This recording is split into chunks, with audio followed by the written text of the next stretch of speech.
کریں تو سورۃ القصص جہاں سے چھوڑا تھا وہیں سے انشاءاللہ اس کو شروع کریں جی. ٹھیک ہے جی مہربانی.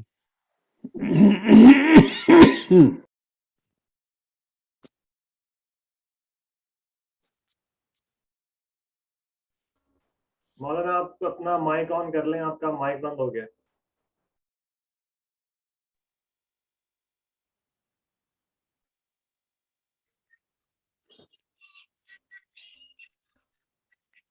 مولانا خالد صاحب اپنا مائک آن کر لیں.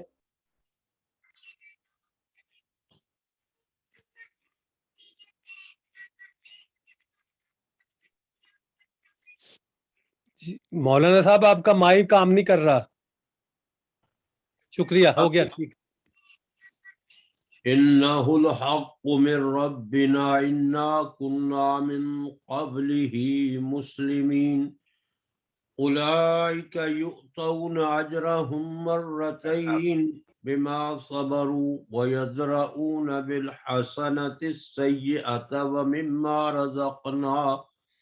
ومما رزقناهم ينفقون وَإِذَا سَمِعُوا اللَّغْوَ أَعْرَضُوا عَنْهُ وَقَالُوا لَنَا أَعْمَالُنَا وَلَكُمْ أَعْمَالُكُمْ سَلَامٌ عَلَيْكُمْ لَا نَبْتَغِي الْجَاهِلِينَ إِنَّكَ لَا تَهْدِي مَنْ أَحْبَبْتَ وَلَكِنَّ اللَّهَ يَهْدِي مَنْ يَشَاءُ وَهُوَ أَعْلَمُ بِالْمُهْتَدِينَ.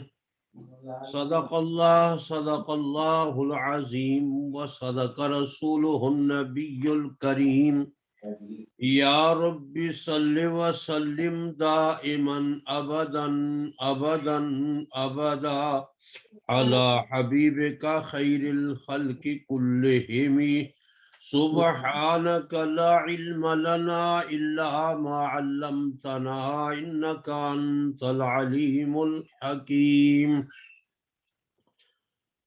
محترم مکرم بھائیو، السلام علیکم ورحمۃ اللہ وبرکاتہ. یہ آیات مقدسہ ہیں سورہ القصص 20ویں پارے کی، جن کی تلاوت کی سعادت میں نے آپ کے سامنے جو ہے وہ کی ہے. ان سے پہلے والی جو آیات کا ہم مطالعہ کر چکے ہیں، ان کے اندر رب تعالی نے مشرکین مکہ کا ایک شکوہ جو ہے اس کا ذکر فرمایا تھا کہ یہ مشرکین ایمان تو قبول کرتے نہیں، ہدایت پہ تو یہ آتے نہیں، لیکن خواہ مخواہ جو ہے یہ ٹال مٹول کرتے ہیں، خواہ مخواہ کی حجت بازی کرتے ہیں باوجود تمام دلائل کے ان کے سامنے آنے کے. کبھی کہتے ہیں کہ آخری نبی کو وہ معجزات کیوں نہیں عطا کیے گئے جو جناب موسیٰ علیہ السلام کو عطا کیے گئے تھے، اور کبھی کہتے ہیں کہ اس قرآن کو یک بارگی جو ہے وہ کیوں نہیں نازل کیا گیا، جس طرح جناب موسیٰ، جناب عیسیٰ اور پہلے پیغمبروں پہ اللہ کی طرف سے جو ہے کتابیں اور صحیفے نازل کیے گئے تھے. اور یہ تمام ان کی باتیں جو ہے یہ محض ضد بازی، ہٹ دھرمی کا نتیجہ ہے. ورنہ جناب موسیٰ علیہ السلام نے جس قوم کو معجزات دکھلائے، جن کے سامنے تورات کو لائے، کیا انہوں نے جناب موسیٰ علیہ السلام کے معجزات کو دیکھ کر ان کو تسلیم کر لیا، ان پہ ایمان لائے، یا وہ بھی انکار ہی کرتے رہے؟ اسی طرح یہ لوگ بھی باوجود تمام دلائل کے ان کے سامنے آنے کے یہ ضد اور ہٹ دھرمی پہ جو ہے وہ اڑے ہوئے ہیں اور یہ ایمان لانے والے نہیں ہیں. اور میں نے عرض کیا تھا کہ جو لوگ پھر اس نہج، اس مقام پہ پہنچ جاتے ہیں تو اللہ تعالیٰ کی طرف سے پھر ان کے دلوں پہ مہر لگا دی جاتی ہے اور پھر وہ ہدایت کی طرف آ سکتے ہی نہیں.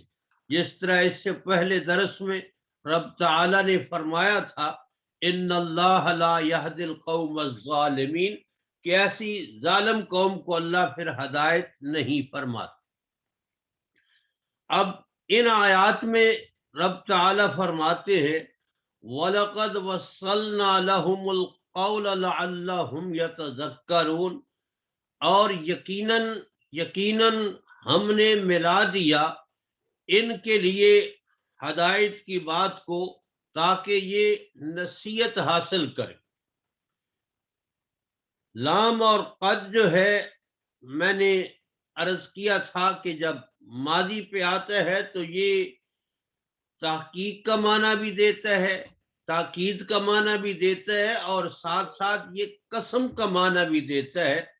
گویا کہ رب تعالی جو ہے قسم اٹھا کر کہتے ہیں کہ ہم نے تو ان کی ہدایت کے لیے جو ہے اس بات کو پہلی باتوں کے ساتھ ملا دیا تھا تاکہ یہ نصیحت حاصل کرے۔ اور یہ جو وصلنا جس کا معنی میں نے آپ کے سامنے ملانا کیا ہے، اس کی وضاحت کے لیے مفسرین نے 3 باتیں بیان کی ہیں، وہ اختصار کے ساتھ میں آپ بھائیوں کی خدمت میں عرض کیے دیتا ہوں۔ پہلی بات تو یہ ہے، فرماتے ہیں کہ یہ وصلنا توصیل سے ہے۔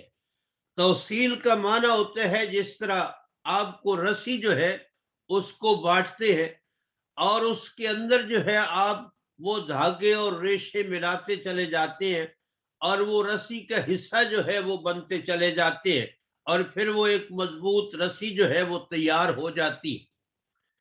اور اس معنی اور لحاظ کے لحاظ سے پھر اس کا معنی اور مفہوم یہ نکلتا ہے کہ مسلسل ہم نے ان کے لیے یہ کام کیا ہے۔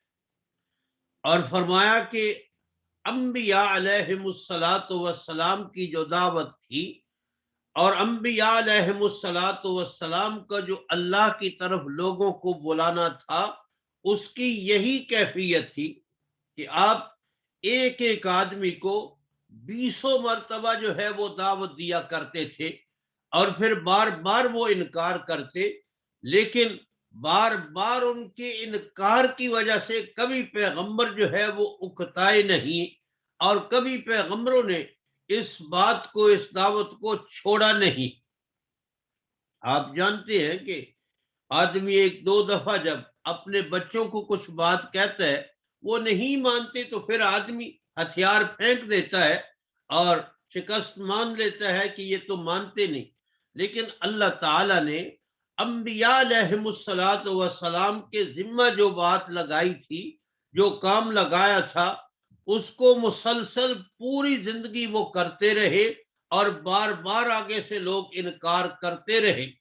اور یہ بھی حدیث پاک میں آتا ہے کہ جناب رسول اللہ صلی اللہ تعالی علیہ وسلم اگر ایک آدمی کے پاس تشریف لے گئے ہیں، اس کو اللہ کی طرف دعوت دی ہے، اس نے انکار کیا ہے، تو تھوڑی دیر کے بعد پھر آپ تشریف لے جاتے اور صحابہ عرض کرتے اللہ کے رسول ابھی تو آپ نے اس کو دعوت دی ہے اور اس نے انکار کیا ہے، تو آپ فرماتے ہو سکتا ہے کہ اب کی بار اللہ نے اس کے مقدر میں ہدایت جو ہے وہ لکھی ہوئی ہو اور اس کو ہدایت مل جائے۔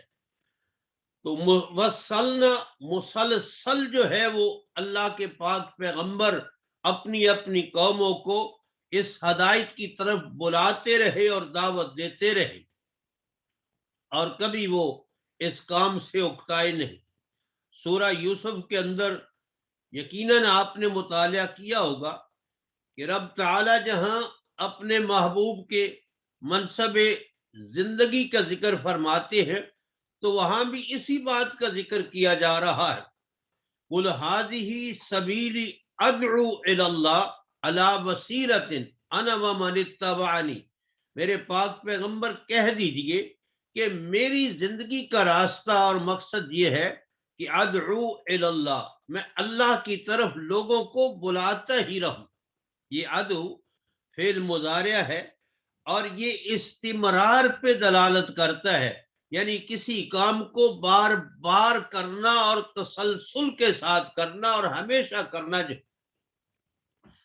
اور آپ کی ختم نبوت کی وساطت سے ذریعہ سے اللہ تعالیٰ نے اس امت کا جو منصب قرآن مجید کے اندر ذکر فرمایا ہے وہ بھی ان آیات کے ان الفاظ کے ساتھ ذکر ہوا ہے وَلْتَكُمْ مِنْكُمْ أُمَّةٌ يَدْعُونَ إِلَى الْخَيْرِ، تم سب کے سب ایک جماعت بن جاؤ، کلمہ پڑھنے والے مسلمان، یا تم میں سے ایک جماعت ہو جس کی زندگی کا وظیفہ یہ ہو کہ یدعون الی الخیر، کہ وہ قرآن و سنت کی طرف لوگوں کو دعوت دیتے رہیں۔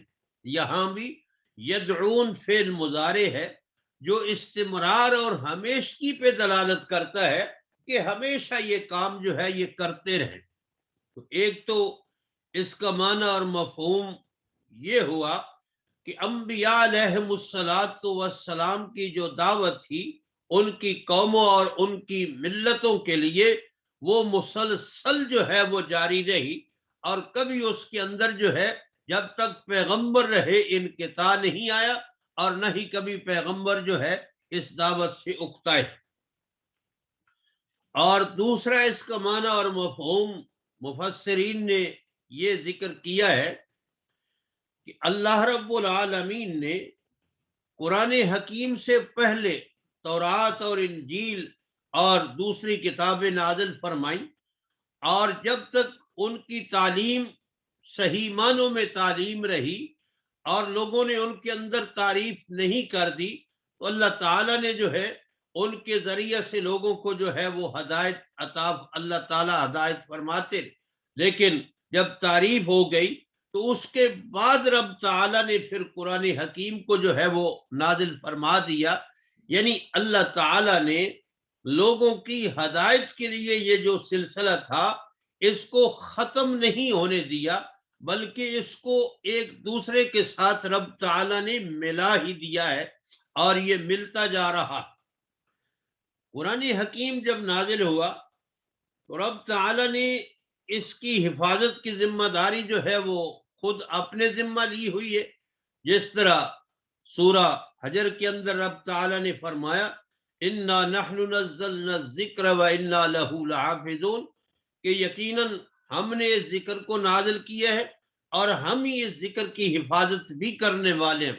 اس لیے تا قیامت جو ہے اس اللہ کے ذکر جو قرآن حکیم کی صورت میں ہے اس کے اندر کوئی تبدیلی کر سکتا نہیں، اور تا قیامت لوگوں کی ہدایت اور رہنمائی کے لیے یہ اللہ کا قرآن جو ہے دنیا میں موجود ہے جب تک اللہ کو منظور ہے۔ اور پہلی کتابیں جو ہے ان کی ذمہ داری اللہ تعالیٰ نے اپنے ذمہ نہیں لی تھی، بلکہ جن قوموں کی طرف جن پیغمبر کے ذریعے سے وہ کتابیں نازل ہوئی تھیں تو اللہ تعالیٰ نے ان قوموں کی یہ ذمہ داری لگائی تھی کہ تم نے ان کتابوں کی حفاظت کرنی ہے، لیکن وہ حفاظت نہ کر پائے اور انہوں نے ان کتابوں کے اندر تعریف کر دی۔ تو قرآن حکیم کی حفاظت کی ذمہ داری یہ تو اللہ نے خود لے رکھی ہے، اس لیے اس میں جب تک اللہ کو منظور ہے یہ قرآن دنیا میں باقی رہے گا، اس وقت تک اس کے اندر کوئی تبدیلی واقعہ نہیں ہو سکتی۔ اس لیے فرمایا کہ یہ جو ہدایت کا سلسلہ ہے مسلسل ہم نے اس کو جو ہے وہ جاری رکھا ہے اور کبھی اس کو ہم نے ختم نہیں ہونے دی۔ اور تیسرا معنی اور مفہوم وصلنا کا مفسرین نے یہ فرمایا ہے کہ مشرکین مکہ کا ایک اعتراض یہ بھی تھا کہ اس قرآن حکیم کو یک بارگی کیوں نہیں نازل کیا گیا۔ اللہ تعالیٰ نے اس کو کئی سالوں میں تھوڑا تھوڑا کر کے جتنی ضرورت ہوتی گئی رب تعالیٰ اس کو نازل فرماتے گئے، جس طرح سورہ بنی اسرائیل کے اندر رب تعالیٰ نے ارشاد فرمایا وَقُرْآنًا فَرَقْنَاهُ لِتَقْرَأَهُ عَلَى النَّاسِ عَلَى مُقْسِمٍ وَنَزَّلْنَاهُ تَنزِيلًا، فرمایا ہم نے اس قرآن کو تھوڑا تھوڑا کر کے نازل کیا ہے تاکہ آپ لوگوں کو ٹھہر ٹھہر کر یہ قرآن حکیم سنائیں، اور جو ہے اس کو آہستہ آہستہ ہم نے اتارا۔ اور سورہ نحل کے اندر رب تعالی نے فرمایا وَأَنزَلْنَا ذِكْرَ لِتُبَيِّنَ لِلنَّاسِ مَا نُزِّلَ إِلَيْهِمْ وَلَعَلَّهُمْ يَتَفَكَّرُونَ وَأَنزَلْنَا إِلَيْكَ الذِّكْرَ، ہم نے اس ذکر کو آپ کی طرف نازل کیا ہے تاکہ آپ لوگوں کے لیے اس کی وضاحت فرمائیں، اس کو بیان کریں جو آپ کی طرف نازل کیا گیا ہے، تاکہ لوگ جو ہے غور و فکر کریں۔ آپ جانتے ہیں کہ جب کسی طالب علم کو تمام کی تمام کتاب اور سبق ایک ہی دن جو ہے ایک ہی لمحے میں دے دیا جائے تو وہ اس کو یاد نہیں رہتا، اس کو بھول جاتا ہے اور صحیح معنوں میں وہ اس کو سمجھ بھی نہیں پاتا۔ تو رب تعالی نے اس کلام پاک کو اور اس کے اندر جو ہدایت ہے اس کو تا قیامت باقی رکھنا تھا، اس لیے اس کو تھوڑا تھوڑا کر کے نازل کیا تاکہ وہ تھوڑا تھوڑا لوگ جو ہے اس کو یاد کرتے رہے اور اس پہ سمجھ کر عمل کرتے رہے، تاکہ لوگوں کے دلوں کے اندر خوب جو ہے یہ قرآن حکیم کی تعلیم جو ہے یہ بچ اور رس اور بچ جو ہے وہ مستقیم ہو جائے، رچ اور بس جائے جو۔ تو اس لیے رب تعالی نے اس کو تھوڑا تھوڑا کر کے یعنی آیات کو ایک دوسرے کے ساتھ رب تعالی جو ہے وہ ملاتے گئے، تو اس لیے فرمایا کہ وَلَقَدْ وَصَّلْنَا، ہم نے اس قرآن کو مسلسل جو ہے ایک دوسری کے ساتھ جو ہے وہ ملا دیا ہے، یعنی تھوڑا تھوڑا نازل کرنے کے بعد آیات کے ساتھ جو ہے وہ ملتی گئی۔ یہ تین معنی اور مفہوم مفسرین نے ذکر کیے اور تینوں ہی جو ہے وہ مراد ہو سکتے ہیں۔ ایک بات یہ بھی عرض کر دوں کہ اگر قرآن و سنت کے خلاف کوئی تفسیر کی جائے تو وہ تفسیر بالرائے ہوتی، لیکن اگر قرآن و سنت کے تحت اور قرآن و سنت کی اس تفسیر سے مخالفت نہ ہو تو وہ تفسیر قرآن کی کرنا جو ہے یہ جائز ہے، اور یہ جو بڑی بڑی تفاسیر ہمارے سامنے موجود ہے ان کا حال یہی ہے، ورنہ قرآن حکیم کا ترجمہ ہی کافی تھا، لیکن مفسرین ان کا شان نزول اور ان کا آگے پیچھے جو ہے وہ جو ذکر کرتے ہیں، لیکن جو محققین مفسرین اہل ایمان مفسرین ہیں وہ کوئی ایسی بات اپنی تفسیر میں نہیں کرتے جو قرآن و سنت کے خلاف۔ تو یہ تین طرح جو ہے مفسرین نے اس بات کی وضاحت کی ہے وَلَقَدْ وَصَّلْنَا، کہ ہم نے مسلسل کر دیا اور ہم نے ملا دیا ان کے لیے مشرکین کے لیے القول، یعنی بات کو، ہدایت کی بات کو، لعلہم یتذکرون، تاکہ یہ نصیحت حاصل کریں۔ اور آگے والی آیات جو ہیں ان میں اہل کتاب میں سے جو لوگ ایمان لائے اللہ تعالیٰ نے ان کی فضیلت اور ان کی عظمت کا جو ہے وہ ذکر فرمایا ہے۔ یہ بات بھی میں آپ کی خدمت میں عرض کر دوں کہ نبی اکرم صلی اللہ تعالی علیہ وسلم کے مقدس دور میں اہل کتاب کی دو ہی قسمیں تھیں، کچھ تورات کو ماننے والے تھے جو یہودی کہلاتے تھے، اور انجیل کے ماننے والے جو عیسائی اور نصارہ جو ہے وہ کہلاتے تھے، اور دوسرے وہ پہلی کتابوں کے ماننے والے وہ تقریباً مفقود ہی ہو چکے تھے اللہ کے پاک پیغمبر کے دور مقدس۔ اس لیے عام طور پہ قرآن حکیم کے اندر انہی دو قوموں کے ساتھ جو ہے وہ خطاب بھی کیا گیا ہے بعض مقامات پہ، اور ان میں سے چند لوگ جو ہے وہ ایمان لائے، جس طرح یہودیوں میں سے معروف سیدنا عبداللہ ابن سلام ہیں اور ان کے دو بھتیجے ہیں جو وہ بھی صاحب علم تھے، اور اس طرح اکا دکا اور لوگ بھی جو ہے وہ ایمان لائے، لیکن اکثریت نے جو ہے وہ انکار کیا ہے، جس طرح سورہ المائدہ کے اندر رب تعالیٰ نے خود ارشاد فرمایا ہے وَإِنَّ أَكْثَرَكُمْ لَفَاسِقِينَ، تم میں سے اکثر لوگ جو ہے وہ فاسق ہے، نافرمان ہے، وہ بات نہیں مانتے، ایمان نہیں لاتے۔ اور جہاں تک تورات انجیل، صاحب انجیل یعنی نصارہ کا تعلق ہے، ان میں سے کچھ لوگ جو ہے وہ ایمان لائے، اور ان آیات کی وضاحت کے لیے مولانا علیہ الرحمہ نے اور دوسرے مفسرین نے ایک واقعہ جو ہے وہ لکھا ہے، جو تفسیر ابن حشام کے حوالہ سے، اور ان آیات کو سمجھنے کے لیے اس کا سمجھ لینا، یہ ان آیات کو سمجھنے کے لیے پھر آسانی پیدا ہو جائے گی۔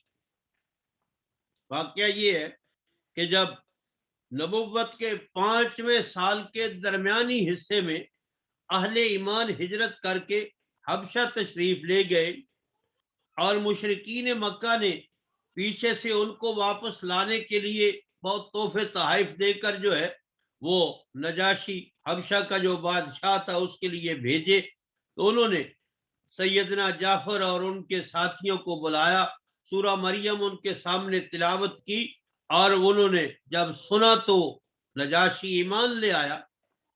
اور پھر نجاشی نے تقریباً بعض روایات میں 12 ہے، بعض روایات میں 20 ہے، اور 32 بھی ہے، اتنی تعداد میں لوگ جو ہے صورت حال کا جائزہ لینے کے لیے مکہ مکرمہ میں بھیجے۔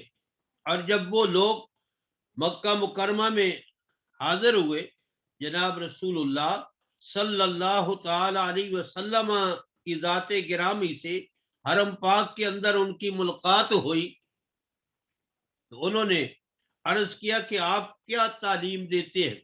تو آپ نے ان کے سامنے قرآن مجید فرقان حمید کی چند آیات جو ہے وہ تلاوت کی، اور جب تلاوت انہوں نے سنی تو پھر جس کا ذکر جو ہے سورہ المائدہ کے اندر موجود ہے، وَإِذَا سَمِعُوا مَا أُنزِلَ إِلَى الرَّسُولِ تَرَىٰ أَعْيُنَهُمْ تَفِيضُ مِنَ الدَّمِ مِمَّا عَرَفُوا مِنَ الْحَقِّ يَقُولُونَ رَبَّنَا آمَنَّا فَاكْتُبْنَا مَعَ الشَّاهِدِينَ۔ یہ آیت مقدسہ جو ہے یہ انہی کے حق میں نازل ہوئی تھی کہ جب انہوں نے اس وحی الہی کو سنا جو رسول کی طرف کی گئی تھی، تو ان کی آنکھوں سے آنسو بہہ نکلے، اس وجہ سے کہ انہوں نے حق کو پہچان لیا، اور فوری طور پہ انہوں نے کہا ہمارے رب تو بھی ہم کو شاہدین میں لکھ دے، اہل ایمان میں تو ہمارا شمار فرما لے۔ تو فوری طور پہ وہ ایمان لائے، اور جب وہ اللہ کے پاک پیغمبر سے جدا ہوئے تو ابو جہل کی ان سے ملاقات ہوئی، اور ابو جہل نے ان سے کہا کہ تم جیسا احمق اور بے وقوف آج تک اس شہر میں کوئی وفد نہیں آیا، اور تم نے اللہ کے پاک پیغمبر سے، حضرت محمد سے چند باتیں سنی، اور تم ان کے فریفتہ ہو گئے، تم ان پہ ایمان لائے، اور تم نے ایک لمحہ اپنے آباء و اجداد کے دین کو جو ہے وہ چھوڑ دیے اور ترک کر دیا ہے۔ تو ان آیات کے شان نزول میں اس واقعہ کا جو ہے وہ ذکر کیا گیا ہے۔ تو رب تعالیٰ فرماتے ہیں الذین آتیناہم الکتاب من قبلہ ہم بہ یؤمنون، وہ لوگ کہ ہم نے ان کو کتاب دی تھی اس سے پہلے، وہ بھی اس کے ساتھ ایمان رکھتے ہیں۔ مراد وہی حبشہ سے آنے والا وفد ہے، اور دوسرے اہل کتاب یہودیوں میں سے ہو یا نصارہ میں سے ہوں، کچھ لوگ آئے تھے، اور یہ ان کا ذکر، اور فرمایا وَإِذَا يُتْلَى عَلَيْهِمْ، اور جب ان کے اوپر تلاوت کی جاتی ہیں اللہ کے قرآن کی آیات، قَالُوا آمَنَّا، تو وہ کہتے ہیں کہ ہم ایمان لائے بھی ہی اس کے ساتھ، اِنَّهُ الْحَقُّ مِن رَبِّنَا، کہ بے شک یہ حق ہے ہمارے رب کی طرف سے، اِنَّا كُنَّا مِن قَبْلِهِ مُسْلِمِينَ، یقیناً ہم تو تھے اس سے پہلے بھی اطاعت اور فرما برداری کرنے والے۔ یہاں ایک بات جو ہے مولانا اور دوسرے مفسرین نے لکھی ہے کہ یہ جو مسلمان کہلانا اسلام کا نام کیا یہ اس امت کے ساتھ مختص ہے یا پہلی امتیں جو پیغمبروں کی دعوت کو مانتی تھی، اللہ کی کتابوں پہ ایمان رکھتے تھے، ان کی پیروی کرتے تھے، کیا وہ بھی مسلمان تھے؟ اور پھر مولانا علیہ رحمہ نے بہت سی آیات جو ہے یہاں ذکر فرمائی ہیں کہ اس امت سے پہلے جتنے بھی اہل ایمان گزرے ہیں، پیغمبروں پہ ایمان لانے والے، اللہ کی کتابوں پہ ایمان لانے والے، ان سب کا یہ لقب تھا کہ وہ بھی مسلم تھے، وہ بھی مسلمان تھے۔ آپ نے سیدنا یوسف علیہ السلام کی دعا جو سورہ یوسف کے اندر ہے وہ یقیناً مطالعہ کی ہوگی۔ فرماتے ہیں فاطر السماوات والارض انت ولی فی الدنیا والآخرہ توفنی مسلمہ والحقنی بالصالحین، کہ زمین و آسمان کے بے مثل پیدا کرنے والے رب، تو ہی میرا کارساز ہے دنیا اور آخرت میں، اور مجھے موت عطا کرنا تو اس حال میں کہ میں مسلم ہوں، اور نیکوکار لوگوں کے ساتھ مجھے شامل فرمانا۔ تو اب پیغمبر جو اپنے مسلم ہونے کی حالت میں اپنے لیے موت کی دعا فرما رہے ہیں، تو اس سے یہ بات بھی سامنے آتی ہے کہ جو ان کے ماننے والے ہوں گے، ان کے پیروکار ہوں گی، وہ بھی مسلم ہی ہوں۔ اس طرح سیدنا نوح علیہ السلام کے بارے میں بھی آتا ہے انی امرت ان اکون اول المسلمین، مجھے حکم دیا گیا ہے کہ میں سب سے پہلے مسلم ہو جاؤں، تو ان کے ماننے والے بھی یقیناً جو ہے وہ مسلم ہی ہوں گے۔ لیکن اس امت کے بارے میں ابراہیم علیہ السلام کا جو فرمان ہے ہوا سماکم المسلمین، کہ جناب ابراہیم نے اس امت کا نام جو ہے وہ مسلم ہی رکھا ہے۔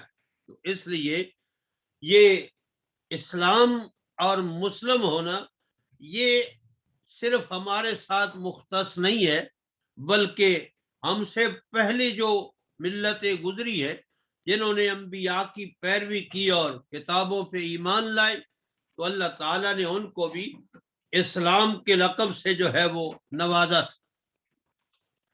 اور جب نجران کے عیسائیوں کا وفد جو ہے نبی اکرم صلی اللہ تعالی علیہ وسلم کے پاس حاضر ہوا تھا، تو آپ نے ان کو اسلام کی دعوت دی تھی، تو انہوں نے بھی یہ بات کہی تھی ہم تو پہلے سے مسلم ہیں، یعنی جناب عیسیٰ کو مانتے ہیں اور تورات و انجیل کو ہم مانتے ہیں۔ تو آپ نے فرمایا تم مسلم نہیں ہو، تم مشرک ہو، تم جناب عیسیٰ کو خدا کا بیٹا مانتے ہو؟ کہا ہم بیٹا تو مانتے ہیں۔ پھر آپ نے ان سے فرمایا کیا باپ اور بیٹے کے درمیان جو ہے وہ ایک ہی قسم کی نسبت نہیں ہونی چاہیے؟ کہا ایک ہی نسبت ہونی چاہیے۔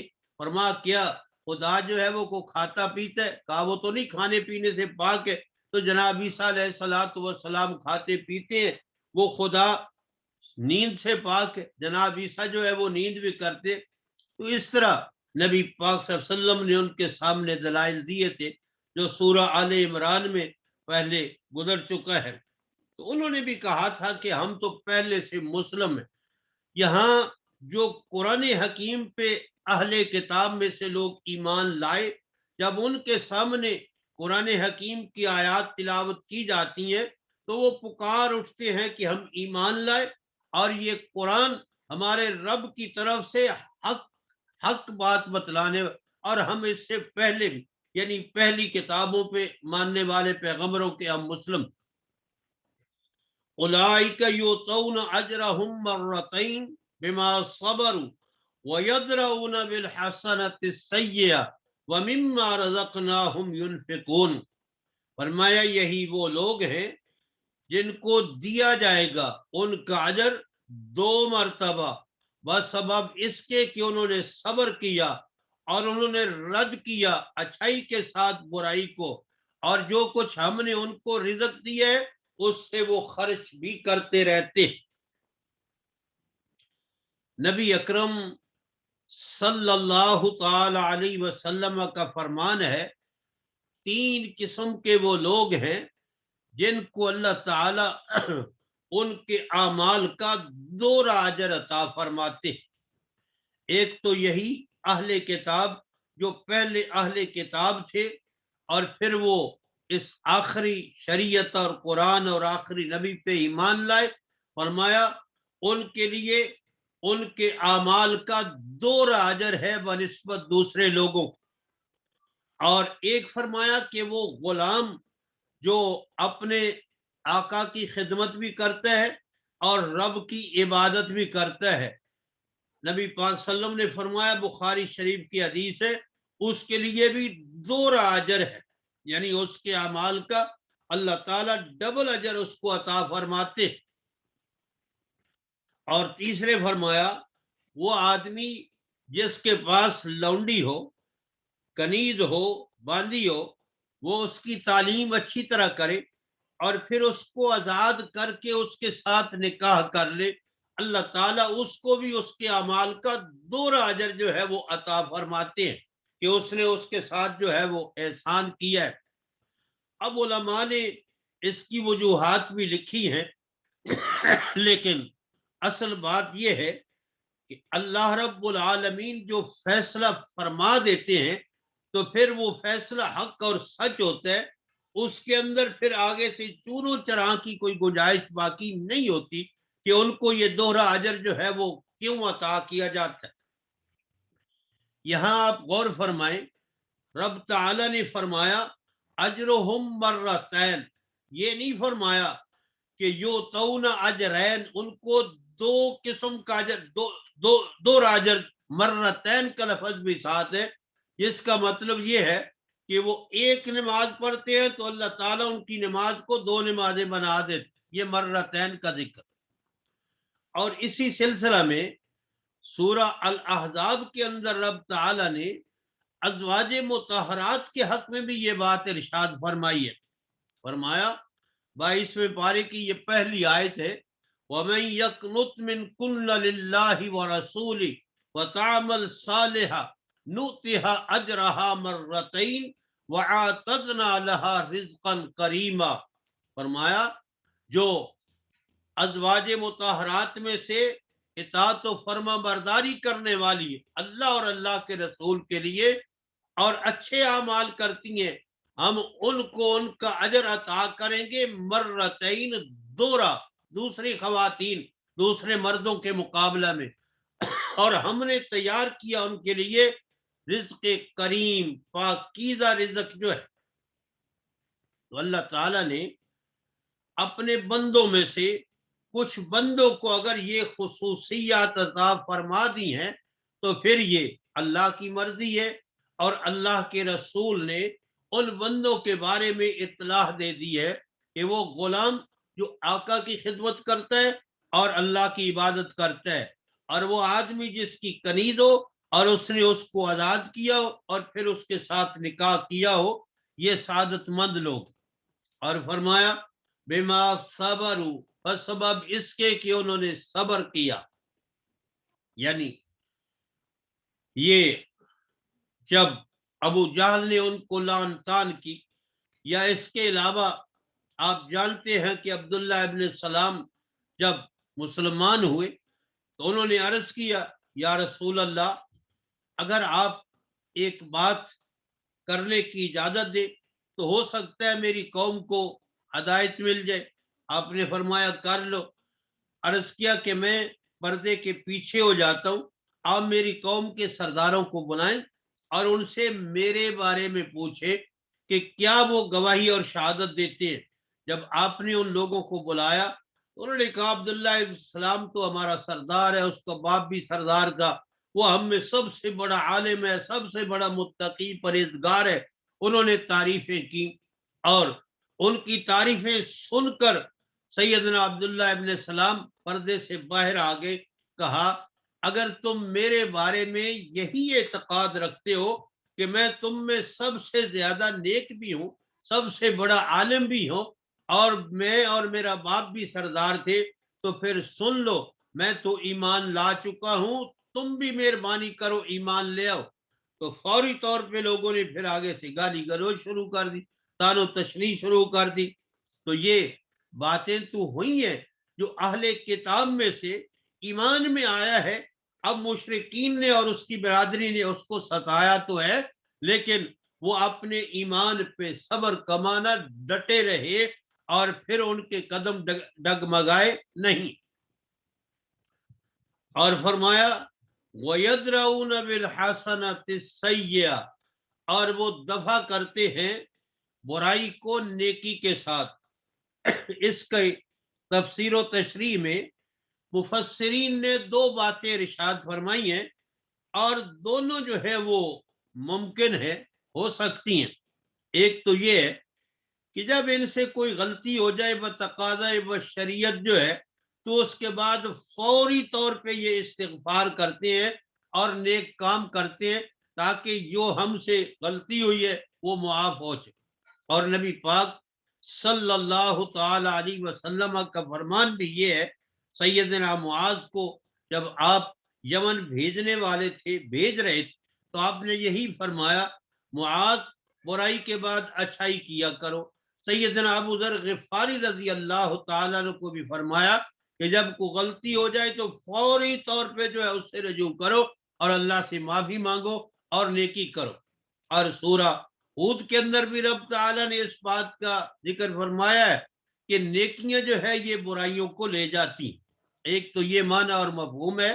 میرے اور آپ کے لیے بھی یہ ضروری ہے کہ اگر بتقاضۂ بشریت کوئی غلطی ہو جائے، کوتاہی ہو جائے، بسا اوقات جو ہے نہ جانے میں، بے خیالی میں دوسرے بھائیوں کی غیبت ہو جاتی ہے، تو جب احساس ہو تو فوری طور پہ استغفار کرنا چاہیے۔ اور بسا اوقات جو ہے ہم سے نماز میں سستی ہو جاتی، وقت گزر جاتے، تو فوری طور پہ احساس ہو تو توبہ کرنی چاہیے۔ اللہ حاضل کیا یا بسا اوقات نہ کہتے ہوئے بھی زبان سے جھوٹ بھی نکل جاتے ہیں، اور پھر بعد میں احساس ہوتا ہے تو فوری طور پہ جو ہے وہ توبہ استغفار کرنی چاہیے۔ اور دوسرا اس کا معنی اور مفہوم جو ہے وہ یہ ہے کہ جب ان کے ساتھ کوئی برائی کرتا ہے تو وہ برائی کا بدلہ برائی سے نہیں دیتے، بلکہ درگزر اور معافی سے جو ہے وہ دیتے ہیں۔ رب تعالیٰ نے انسان کے اس عمل کی سورہ حامیم سجدہ میں بڑی ہی تعریف کی ہے کہ وہ جو برائی کو اچھائی کے ساتھ جو ہے وہ دفع کرتے ہیں، اور پھر جو برائی کرنے والے وہ ان کے گہرے دوست جو ہے وہ بن جاتے ہیں۔ اور یہ بڑی عزم اور ہمت کی جو ہے یہ بات ہے، اور یہ اللہ کے پاک نبیوں کا یہی طریقہ تھا، اور جو اللہ کے سمجھدار صاحب علم آدمی تھے ان کا بھی یہی طریقہ تھا کہ وہ برائی کا بدلہ ہمیشہ اچھائی سے دیتے۔ اور فرمایا وَمِمَّا رَزَقْنَاهُمْ يُنْفِقُونَ، جو کچھ ہم نے ان کو رزق دیا اس سے وہ خرچ بھی کرتے رہتے ہیں۔ اس لیے کہ عام طور پہ جو ہے وہ یہ اہل کتاب بڑے کنجوس تھے، اور ان کی کنجوسی کا ذکر سورہ آل عمران میں جو ہے وہ گزرا ہے۔ فرمایا نہیں، ان میں سے جو ایمان لائے ان کے دل پھر اللہ کھول دیتے ہیں، اور وہ زکوٰۃ، صدقات، خیرات جہاں خرچ کرنا فرض اور واجب ہے وہاں بھی خرچ کرتے ہیں، اور اس کے علاوہ بھی جو ہے وہ بھی خرچ کرتے رہتے ہیں۔ وَإِذَا سَمِعُوا اللَّغْوَ عَارَضُوا عَنْهُ، اور جب وہ کسی لغو بات کو سنتے ہیں، جس طرح ابو جہل نے ان کو لعن طعن کیا تھا مکہ مکرمہ میں کہ تم بڑے احمق ہو، بڑے پاگل ہو، کہ تم نے ایک ہی لمحے میں اپنے آباء و اجداد کا دین جو ہے وہ چھوڑ دی ہے۔ تو اللہ فرماتے ہیں کہ وہ آگے سے لڑتے نہیں ہیں، بلکہ عارضوا عنہ، وہ اس سے اعراض کر لیتے۔ وَقَالُوا لَنَا أَعْمَالُنَا وَلَكُمْ أَعْمَالُكُمْ، اور کہتے ہیں ہمارے لیے بھائی ہمارے عمل ہیں، تمہارے لیے تمہارے عمل ہیں۔ سلام علیکم، یہ سلام دو قسم کا ہے۔ ایک تو سلام وہ ہے جو ہم آپس میں ملتے ہیں تو ایک دوسرے کو ہم سلام کہتے ہیں، اور ایک سلام یہ ہے اگر آپ کسی کو دعوت دیں اور وہ آگے سے جھگڑا شروع کر دے اور آل پھول بکنا شروع کر دے تو آپ پھر یہ اچھا بھائی سلام ہو، یہ سلام متارکت ہے۔ فرمایا ان اہل ایمان کے ساتھ جب کوئی لغویات اور خامخواہ کا جھگڑا تو وہ آگے سے یہی کہتے ہیں بھائی سلام ہو تمہاری، ہم جا رہے ہیں اور ہم اس قابل نہیں کہ ہم تمہاری ان بےہودہ باتوں کا جواب دیں. لا نبتغی الجاہلین، اور ہم جاہلیت میں جو ہے وہ نہیں پڑھتے، اور جاہلیت اس کا ترجمہ ہم نہیں الجھتے جہالت والوں کے ساتھ، یہ معنی کیا ہم نہیں الجھتے جہالت والوں کے ساتھ جو ہے، اور ایسا ہی کرنا چاہیے آج بھی. یہ اللہ کا انک لا تہدی من احببت ولکن اللہ یہدی من یشاء وهو عالم بالمہتدین. اس کے ترجمے سے پہلے ایک واقعہ جو ہے وہ عرض کرنا چاہتا ہوں. ایک تو بات یہ ہے کہ نبی اکرم صلی اللہ تعالی علیہ وسلم کے قلب اقدس میں بڑی شدت سے تمنا تھی کہ ان کے جو رشتہ دار ہیں، جو قریبی ہیں، وہ ایمان لے آئے اور وہ اس ایمان کی سعادت سے محروم نہ ہو جائے. یہ آپ کے دل میں کڑن تھی اور آپ بار بار دعائیں بھی کرتے، کوشش بھی کرتے، حتیٰ کہ رب تعالیٰ کو یہ بات کہنی پڑی. فَلَعَلَّكَ بَاخِعٌ نَفْسَكَ عَلَىٰ آثَارِهِمْ، کیا اب اپنی جان کو ہلکان کر دیں گے ان کے پیچھے لگ کر کہ یہ ایمان نہیں لاتے؟ ایمان وہی لائے گا جس کو اللہ دینا چاہے گا، اور اللہ بہتر جانتے ہیں کہ ایمان کی استعداد کس کے اندر ہے، کون منیب ہے اور کون ضدی. اور یہاں ایک واقعہ جو ہے مفسرین نے لکھا ہے، اور وہ بخاری مسلم کے حوالہ سے لکھا ہے کہ جب آپ کے چچا ابو طالب، جنہوں نے بہت بڑی خدمت کی، آپ کا ساتھ دیا جو ہے، وہ دنیا سے رخصت ہونے لگے تو آپ ان کے سرانے آ کر بیٹھ گئے اور ان سے کہا کہ چچا آپ میرے کان میں کلمہ کہہ لیں لا الہ الا اللہ، تو پھر کل قیامت کو میں تیرے ایمان کی شہادت دوں گا، اور اپنے رب سے مجھے جھگڑا بھی کرنا پڑا تیرے بارے میں تو جھگڑا بھی کر لوں گا. لیکن ابو جہل اور عبداللہ ابن امی یہ بھی ساتھ بیٹھے تھے. انہوں نے کہا دیکھ ابو طالب، دنیا سے جاتے ہوئے اپنے آبا و اجداد کے دین کو نہ چھوڑنا. اور پھر آخر کار ابو طالب نے کہا کہ بیٹا اگر مجھے اس بات کا ڈر نہ ہوتا کہ مکے کی عورتیں مجھے تانا دیتی بزدلی کا تو میں تیری بات مان لیتا، لیکن میں اپنے آبا و اجداد کے دین پہ ہی، دین کفر پہ ہی مرنا چاہتا ہوں. تو رب تعالیٰ نے یہ آیت نازل فرمائی، انک لا تہدی من احببت، یقیناً آپ نہیں ہدایت دے سکتے جس سے آپ محبت کرتے ہیں، لیکن اللہ ہدایت دیتا ہے جس کو چاہتا ہے، اور وہ خوب جانتا ہے ہدایت پانے والوں کو. اب یہ مسئلہ جو ہے جناب ابو طالب کے ایمان کا، اور یہ ذرا تفصیل طلب ہے، اور آئندہ انشاءاللہ چند باتیں جو ہے اس سلسلہ میں آپ کی خدمت میں جو ہے عرض کروں گا. یہ شیعہ اور اہل سنت کا جو اس میں اختلاف ہے، اور شیعہ کے جو دلائل ہے، اور وہ قرآن و سنت کی کیا بات ہے اور دوسرے پیغمبروں کی بات جو ہے، یہ چند گزارشات تھی، اور انشاءاللہ اس آیت میں آئندہ بھی کچھ گزارشات عرض کی جائیں گی. اللہ تعالی ہم سب کو جو ہے جو یہ ہدایات ہیں برائی کا بدلہ اچھائی سے دینے، مال خرچ کرنے، اور پھر لغویات سے بچنے، اور پھر جاہلوں سے نہ الجھنے، اللہ تعالی. اور جو انہوں نے کہا کہ ہم ایمان لائے، اور ہم کو بھی کبھی کبھی یہ آیات کو پڑھتے ہوئے دعا میں کہنا چاہیے کہ اللہ ہم بھی ایمان لائے ہیں اور یہ تیرا کلام حق ہے، اور ہم بھی تو مسلمانوں میں ہمیں بھی لکھ لے. اللہ تعالی ہم سب کا حامی و ناصر ہو. اللہ سے دعا ہے اللہ بیماروں کو شفا عطا فرما، جو دنیا سے رخصت ہو چکے اہل ایمان اللہ ان سب کی بخشش فرما. خصوصاً سید علی گیلانی علیہ الرحمہ، اللہ تعالیٰ سے خصوصی دعا ہے اللہ ان کے درجے بلند فرمائے، اللہ تعالیٰ ان کی سعی اور کوشش کو قبول فرمائے، اور اللہ تعالیٰ ان کی صحیح اور کوشش کے صدقے کشمیریوں کو آزادی عطا فرمائے۔ ڈاکٹر عبد القدیر خان بیمار ہیں اور انہوں نے اپیل بھی کی ہے پوری ملت اسلامیہ سے کہ ان کی صحت کے لیے، اور اگر وہ دنیا سے رخصت ہو جائیں تو ان کی بخشش کے لیے دعا کرتے رہنا۔ اللہ تعالیٰ اپنی رحمت سے ان کو بھی صحت کاملہ عاجلہ عطا فرمائے۔ وما توفیقی الا باللہ علیہ توکلت و الیہ۔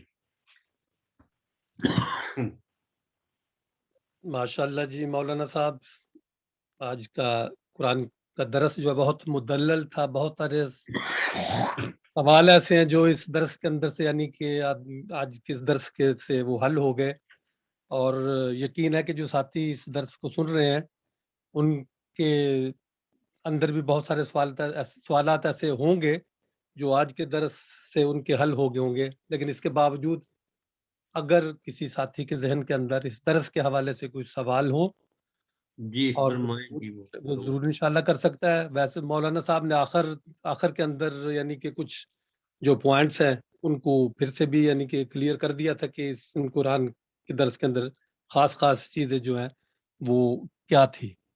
تو بہرحال اس کے باوجود سوالات کو اگر ساتھی کے کسی کو ہوں تو وہ اپنا ہاتھ کھڑا کرے اور اس ترتیب کے ساتھ انشاءاللہ مولانا صاحب جواب بھی دیں گے، اور اگر کسی ساتھی کے سوالات زیادہ ہوں اور دوسرے ساتھی موجود ہوں سوال کرنے والے تو ایک ایک کر کے پلیز سوال کیا جائے۔ شکریہ جی۔ جی اب سوال کا سلسلہ شروع ہے۔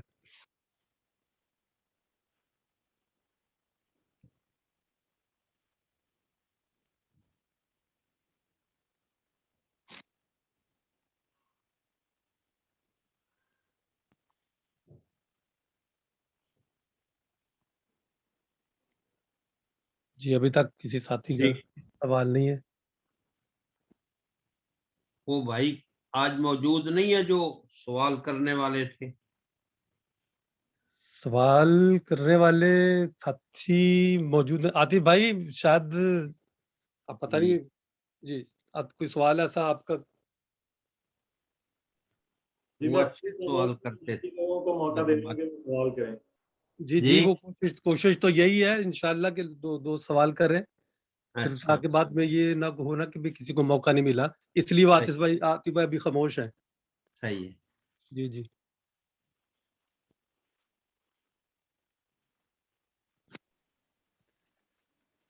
تو اگر ساتھی اصغر بھائی، جی بھی اصغر بھائی کا ہاتھ، جی اصغر بھائی۔ جی السلام علیکم۔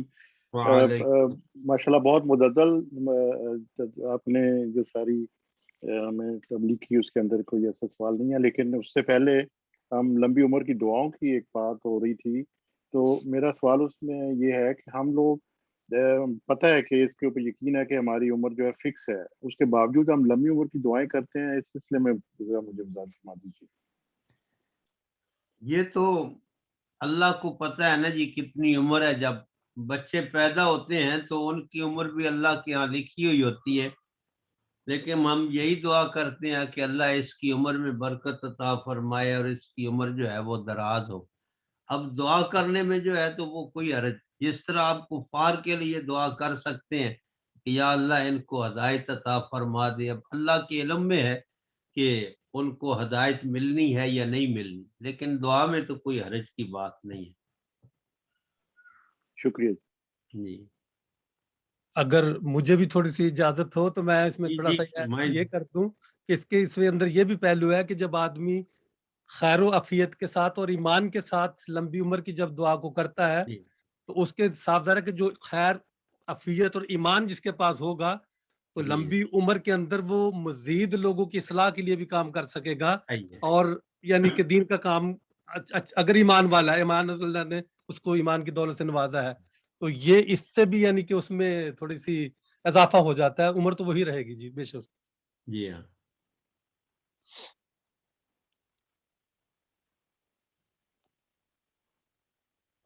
جی ریاض بھائی۔ جی فرمائیں جی ریاض بھائی۔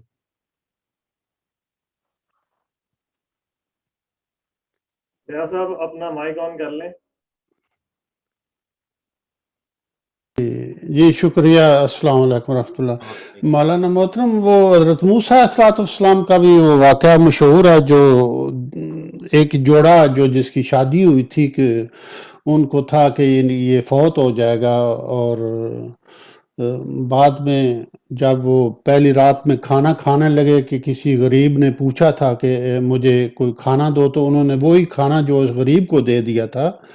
تو بعد میں حضرت موسیٰ علیہ السلام میں نے کہیں سے سنا تو وہ وہاں سے پتہ کیا کہ وہ ان کا کیا بنا ہے نا تو وہ زندہ تھے. تو وہ دریافت کرنے کے بعد یہ بات سامنے آئی کہ انہوں نے جو کھانا اللہ کے نام پہ اس نے فقیر نے مانگا تھا وہ دیے دے دیا تھا, صدقہ دے دیا تھا.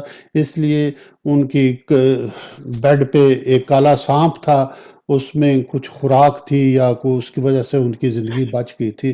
جو صدقہ ہے وہ یہ بھی عمر کو لمبا کرتا ہے یا نہیں؟ اس کی تحقیق سے ذرا. حدیث پاک میں آتا ہے جی کہ صلہ رحمی والدین کی خدمت جو ہے صدقہ خیرات اس سے بھی عمر لمبی ہوتی ہے. جی لیکن اس کا پھر مفہوم اگر اس معنی میں لیا جائے کہ عمر کو ایک مقرر ہے, جی اللہ تعالیٰ اس عمر میں برکت ڈال دیتے ہیں. جی تقدیر کا مسئلہ ہے تو اس لیے یہ واقعہ جو آپ نے سنایا ہے میں نے یہ نہیں کبھی سنا جی. جی یہ میں اس پہ تبصرہ نہیں کر سکتا. عاطف بھائی, ریاض بھائی ہو گیا مکمل آپ کا؟ جی شکریہ جی, بہت بہت مہربانی. عاطف بھائی پلیز. جی السلام علیکم. وعلیکم السلام. نجاشی بادشاہ تھا, اس کے بارے میں یہ کہا جاتا ہے کہ اس نے اسلام قبول نہیں کیا تھا, تو اس کے بارے میں ذرا وضاحت فرما دیں. کس کے جی؟ نجاشی بادشاہ. نہیں وہ تو مسلمان ہوا تھا نا جی, اس کا نماز جنازہ غائبانہ نبی پاک نے ادا کیا تھا اور نبی پاک کی عالیہ ہماری ماں سیدہ ام حبیبہ رضی اللہ تعالیٰ عنہا کا مہر بھی اس نے ادا کیا تھا. اچھا, جو آج کے لحاظ سے وہ کو 4 لاکھ کے قریب بنتا ہے. 32.5 روپے نہیں بنتا جی نہیں, یہ 32.5. یہ جو 32.5 ہے نا جی, یہ تو ہماری بنائی ہوئی رسم و رواج ہے, شاید یہ بھی ہندوؤں سے آئی ہے, لیکن اللہ تعالیٰ نے کوئی مقرر نہیں کہ اس کی آدھنا اللہ کے پاک نبی نے کی ہے, بلکہ سورہ نساء میں رب تعالیٰ فرماتے ہیں کہ اگر کسی خاتون سے انبن ہو جائے اور آپ نے اس کو قنطارن خزانے دیے ہوں, خزانے جس کی کوئی انتہا نہیں, تو وہ بھی واپس نہ لو. حق مہر کی صورت میں, یہ حق مہر کی صورت میں بات ہو رہی ہے کہ اگر آپ نے اس کو قنطارن یعنی خزانے کے خزانے دیے ہوں تو وہ بھی واپس نہ لو. تو یہ ایک رسمی بات ہو گئی ہے, یہ اس کی کوئی شرعی حیثیت نہیں ہے 32 والی. حیثیت کے مطابق کتنا بھی کوئی دے سکتا ہے. جی حیثیت کے مطابق جی, خاندان میں جتنا چل رہا ہے اتنا بھی زیادہ نہ ہو جس سے پھر فساد پیدا ہو جائے. جس طرح آج کل لوگ زمین شمین لکھا دیتے ہیں تو پھر تھوڑی سی گڑبڑ ہو تو پھر وہ معاملہ سمجھ ہی نہیں ہے. جی بہت شکریہ, جزاک اللہ. عمران بھائی جی آپ کا سوال. جی السلام علیکم جی. میرا سوال نہیں, میں عاطف بھائی کی وہ مطلب جو انہوں نے بات کی میں بھی اسی کا مطلب ہوں کہ ہمارے علم میں تو یہی تھا کہ نجاشی جو تھا وہ مطلب اس نے ایمان نہیں لایا تھا, لیکن یہ آج پہلی دفعہ مطلب پتہ چلا ہے کہ مولانا صاحب سے کہ وہ ایمان لا چکا تھا. نبی کریم صلی اللہ علیہ وسلم نجاشی حاضر خدمت نہیں ہوا, اور وہ جو دوسرے آدمی تھے نا 12 تھے یا 20 تھے یا 32 تھے وہ حاضر خدمت ہوئے تھے. نجاشی جو ہے وہ حکومت کی کام شام مصروفیت کی وجہ سے حاضر نہیں ہوئے. اللہ کے پاک نبی نے ان کی غائبانہ نماز جنازہ ادا فرمائی تھی, اور یہ جو ہم جنازہ پڑھتے ہیں غائبانہ جو ہے سب سے بڑی دلیل اس کی یہی ہے کہ نبی پاک نے نجاشی کی نماز جنازہ غائبانہ ادا. مولانا غائبانہ نماز جنازہ ہے, اس میں جس طرح ہم نے آج والی آیت میں پڑھا ہے کہ انہوں نے کہا کہ ہم تو پہلے سے ہی مسلم ہیں جی, کیونکہ وہ پہلے سے ہی حضرت عیسیٰ پر یقین لائے ہوئے تھے اور وہ پہلے سے ہی مسلم تھے, تو شاید اس حوالے سے حضور نے نماز جنازہ ادا کی ہو. جی نہیں, حضور کے آنے کے بعد جو ہے نا جی وہ کوئی پھر حضور کے مانے بغیر مسلم رہ ہی نہیں سکتا جی، اس لیے کہ نبی پاک کا فرمان ہے کہ جب میں دنیا میں آ گیا ہوں، اب جس کو معلوم ہے جس کو معلوم نہیں ہے، جب تک وہ مجھ پہ ایمان نہیں لائے گا اس وقت تک اس کی بخشش نہیں ہوگی. یعنی یہ حضور کی نبوت کا دور ہے نا جی. جی جی جی اسی سلسلے میں قرآن کی ایک اور آیت بھی میں نے پڑھی ہے جس کا مفہوم یہ ہے کہ کوئی بھی انسان چاہے وہ عیسائی ہو چاہے وہ یہودی ہو، نصارہ ہو. میں وہ مجھے آیت یاد آتی ہے تو میں بتاتا ہوں آپ کو. جی تو یہی ہے کہ جو بھی وہ نیک عمل کرے گا وہ اللہ کے ہاں اجر پائے گا. جی نہیں، وہ آیت یہ ہے ان الذین آمنوا والذین ہادوا والنصارى والصابئین من آمن باللہ والیوم الآخر وعمل صالحا فلہم اجرہم عند ربہم ولا خوف علیہم ولا ہم یحزنون. یقیناً وہ لوگ جو ایمان لائے، یقیناً وہ لوگ جو یہودی ہوئے، نصارہ ہوئے، صابی ہوئے، ان میں سے جو ایمان لائے گا اللہ اور آخرت پر اور عمل اچھے کرے گا اس کے لیے اللہ کے ہاں ان کا اجر ہے. اب یہاں جو رب تعالیٰ نے اہل ایمان کا ذکر کیا ہے نا، اس سے مراد وہ حقیقی اہل ایمان نہیں بلکہ یہ ان لوگوں کا جو لقب کے طور پہ جو ہے وہ اپنے آپ کو اہل ایمان کہلاتے ہیں. اسی طرح یہود اور نصارہ اور عیسائی جو ہے ان میں سے جو بھی جو ہے وہ، اور یہاں ایک اور بات جو ہے وہ سمجھنے کے لیے مفسرین نے لکھی ہے کہ جب نبی دنیا میں آتے ہیں تو شروع میں جو لوگ ایمان لاتے ہیں وہ اپنی بخشش کا دار و مدار ایمان اور عمل صالح پہ قرار دیتے ہیں، لیکن جب زمانہ دور ہو جاتا ہے جس طرح آج کل ہمارا، تو ہم صرف جو ہے وہ ماننے کو عمل کریں یا نہ کریں، صحیح معنوں میں مانے یا نہ مانے، اس امید پہ جیتے ہیں کہ جی بخشش ہو جائے گی اور پھر بات جو ہے نا وہ آگے بن جائے گی جو ہے. تو اس لیے رب تعالی نے پھر فرمایا ایمان والے یہودی عیسائی اور صابی ان میں سے جو صحیح معنوں میں ایمان لایا اور عمل اچھے کیے اس کی بخشش ہوگی. یعنی صرف یہ کہیں نہیں ہے قرآن حکیم میں کہ ایمان نہ لائیں تو پھر ان کے عمل کا اجر ان کو دیا جائے گا، بلکہ قرآن حکیم کے اندر یہ بات موجود ہے کہ جو صاحب ایمان نہیں ہے ان کے اعمال جو ہے وہ تو ایسے ہی اڑا دیے جاتے ہیں، جس کی یعنی اللہ تعالیٰ دنیا میں ان کو اجر عطا کر دیتا، آخرت میں ان کے لیے کوئی اجر نہیں. کوئی اور آیت ہے تو وہ آپ دکھا دینا جی. نہیں یہی آیت تھی سورہ المائدہ. یہی آیت جی یہ آیت جو ہے 3 دفعہ آئی ہے، تو اس کا مطلب مفہوم یہی ہے. اس میں تو اہل ایمان کا بھی ذکر ہے نا جی، اور اس کے بعد ان تینوں جماعتوں کا ذکر ہے. جی جزاک اللہ، بہت شکریہ.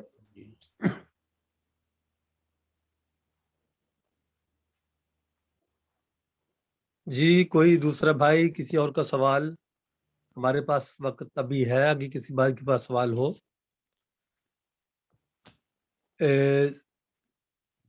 ہمارے پاس پرویز خالد صاحب ہیں، سلمہ یعنی فاروقی صاحب ہیں، سلامہ فاروقی صاحب، مشتاق بھائی. کسی کے پاس نہیں ہے؟ محمود بکرانی صاحب ہیں ہمارے ساتھ آج ماشاءاللہ. اچھا ماشاءاللہ ماشاءاللہ. جی جی محمود صاحب آپ کا کوئی سوال؟ ماشاءاللہ ماشاءاللہ. اگر سوال ہو بڑی مائک خوشی ہوئی جی محمود بھائی کے شامل ہونے سے. جی جی جی نظر آ رہا ہے ان کا نام. جی وہ ہماری جماعت جو ہے اس کی رونق دوبالا ہو گئی ہے ان کے آنے سے. جی اللہ ان کو جزا دے. آمین جی آمین. محمود بھائی آپ سن رہے ہیں؟ آپ مائک آن کر لیں پلیز. ہاں جی اگر سوال مولانا صاحب سلام کر رہے ہیں آپ کو. آواز آ رہی ہے ابھی؟ جی جی آ رہی ہے. السلام علیکم. وعلیکم السلام ورحمۃ اللہ. کیا حال ہے بھائی؟ آج جو بات ہو رہی تھی نا اس سلسلے میں میرا ایک سوال ہے جو میں پچھلے 2 ہفتے پہلے جو آپ نے جو بیان کیا تھا نا ایمان کے بارے میں، کہ اللہ تعالیٰ ہدایت دیتا ہے، یعنی ہدایت کا راستہ دکھاتا ہے ہم کو، جی اور پھر آپ نے کہا تھا پھر استقامت دیتا ہے اللہ اس میں، جی اور پھر اللہ تعالیٰ ان کو ربط تھام القلوب، لیتا ہے، جس طرح حضرت موسیٰ علیہ السلام کی مدر کا آپ نے وہ ذکر کیا تھا نا. جی یہ تینوں کیا تینوں جیسے ہدایت ہے، ہدایت تو اس میں ہے، پہلے سورہ جو ہے نا قصص جی میں ہے. وہ انابت ہے، آدمی ضد چھوڑتا ہے، رجوع کرتا ہے، یعنی ضد چھوڑ کر بات سن لیتا ہے، مان لیتا، پھر اس کو ہدایت ملتی ہے، پھر استقامت ملتی ہے، پھر ربط القلوب ہو جاتا ہے، جس طرح صحاب کہف کا بھی واقعہ موجود ہے، جناب موسیٰ کی والدہ کا بھی ذکر موجود ہے، پھر کچھ بھی ہو جائے پھر آدمی آگے پیچھے نہیں ہو سکتا. تو یہ تینوں جو تینوں ورڈز جو آپ نے یوز کیے الفاظ، جو یہ تینوں سورہ قصص میں ہی ہیں یہ آیت، جی نہیں، یا سورہ یا قصص میں حامیم نہیں ہے، سجدہ؟ یہ مختلف صورتوں میں. وہی نا حامیم سجدہ میں جو ہے جی کہ جو اللہ پہ ایمان لیا اس پہ جم گیا، جی ہاں وہ اسی کے متعلق ہے نا یہ استقامت. اچھا ماشاء اللہ.